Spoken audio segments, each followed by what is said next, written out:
Hi friend, कशा आहात? स्वागत आहे तुमचं माझ्या चॅनलवर। बघा, डब्यासाठी आता ऑफिस आणि स्कूल चालू झालेत म्हटल्यानंतर डब्यासाठी रोज एक भाजी हवीच असते। रोज तेच खाऊन मुलंही कंटाळतात आणि घरातली पुरुष मंडळी सुद्धा कंटाळतात। त्यामुळे बघा, आज मी पडवळची भाजी दाखवणार आहे तुम्हाला। बघा, मी स्वच्छ असं करून घेतले ते आणि काढून असं कट करून कंटेनरमध्ये भरून फ्रीजला ठेवते मी असं, आणि लागेल तेवढं प्रमाणात घ्यायचं आणि भाजी करायची तेवढीच डब्यासाठी असं करते मी। तुम्ही सुद्धा हे असं केलात ना, खूप छान होईल आणि फ्रीज सुद्धा व्यवस्थित दिसेल आपल्याला ओपन केल्यानंतर।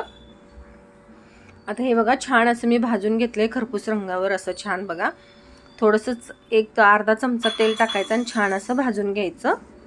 आणि आपली मसूर डाळ असतेच घरी, ती थोडीशी भिजत ठेवायचं पाण्यामध्ये। बघा, आता तेल गरम झाले आपलं, कांदा मीठ वगैरे घालून व्यवस्थित भाजून घ्यायचं आहे आपल्याला छान।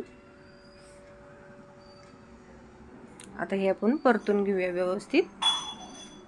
आणि जर कोण चॅनलला नवीन असेल तर लाईक शेअर आणि सबस्क्राईब करून घ्या।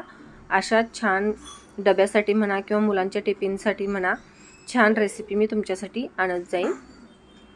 चपातीसोबत किंवा भाकरीसोबत खायला आपल्याला ही छान लागते भाजी पडवळची। आणि कोणाकोणाला आवडते मला नक्की सांगा पडवळची भाजी खायला। आणि बघा, आता आपण सगळे मसाले टाकून घ्यायचे। लाल तिखट, काश्मीर लाल तिखट, हळद, गरम मसाला, कढीपत्ता, घरगुती लाल तिखट, हे सगळं आपल्याला घालून व्यवस्थित मिक्स करून घ्यायचं आहे। एकदा मसाला छान परतून घ्यायचा आपल्याला सगळा कांद्यासोबत। बघा, हे असं आता आपल्याला हे जे भाजून घेतलेलं पडवळ आहे हे पण परत एकदा आपल्याला त्यात व्यवस्थित सगळं फ्राय करून घ्यायचं आहे। बघा, एकदा सगळं मिक्स करून छान वाफवायचं आहे याला।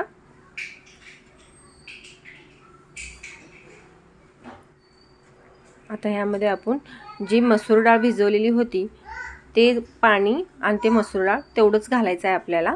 एक्स्ट्राचं वरती पाणी घालायचं नाही, नाहीतर खूप पातळ होईल भाजी। आणि छान असं मिक्स करून 7 ते 8 मिनिटं झाकण ठेवून छान वाफवून घेतलं ना, भाजी मस्त होते छान मऊ अशी। जास्त पाणी घालायची गरज सुद्धा नाही। जेवढं बघा डाळीसोबत पाणी होतं तेवढ्याच पाण्यावर मी छान असं वाफवून घेतले आणि मस्त अशी भाजी आपली तयार होते। बघा, 7 ते 8 मिनिटांनंतर आपली भाजी कशी तयार झाली बघा।